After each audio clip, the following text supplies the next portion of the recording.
नमस्कार, dB news में आपका स्वागत है। प्रधानमंत्री नरेंद्र मोदी अपने लाओस दौरे के दूसरे दिन 19वें पूर्वी एशिया शिखर सम्मेलन में शामिल हुए। इस सम्मेलन में आसियान के 10 सदस्य देश और 8 साझेदार देश ऑस्ट्रेलिया, चीन, भारत, जापान, दक्षिण कोरिया, न्यूजीलैंड, रूस और अमेरिका शामिल हुए।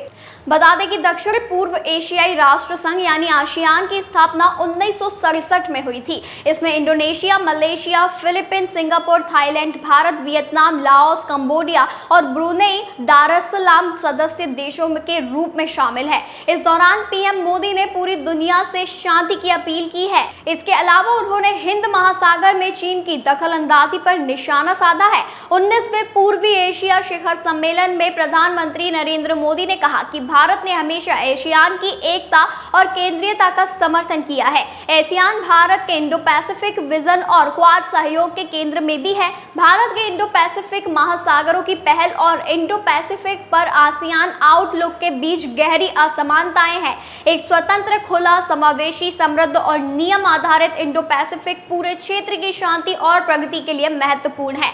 आपको बता दें कि दक्षिणी चीन सागर की शांति, सुरक्षा और स्थिरता पूरे इंडो पैसिफिक क्षेत्र के हित में है।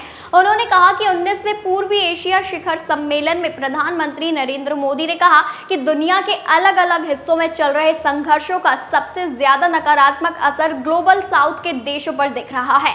हर कोई चाहता है कि यूरेशिया हो या पश्चिम एशिया, जल्द से जल्द शांति और स्थिरता बहाल हो। मैं बुद्ध की धरती से आता हूं और मैंने बार बार कहा है कि युद्ध का युग नहीं है। समस्याओं का समाधान युद्ध के मैदान से नहीं निकल सकता। संप्रभुता, क्षेत्रीय अखंडता और अंतर्राष्ट्रीय कानूनों का सम्मान करना जरूरी है।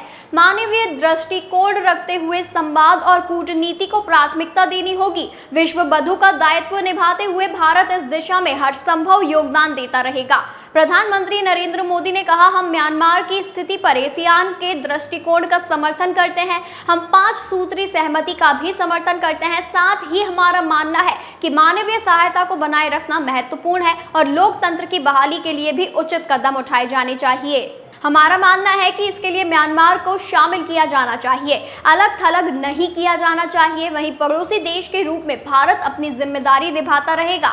19वें पूर्वी एशिया शिखर सम्मेलन में प्रधानमंत्री नरेंद्र मोदी ने कहा कि मैं टाइफून यागी से प्रभावित लोगों के प्रति अपनी गहरी संवेदना व्यक्त करता हूं। इस कठिन समय में हमने ऑपरेशन सद्भाव के माध्यम से मानवीय सहायता प्रदान की है।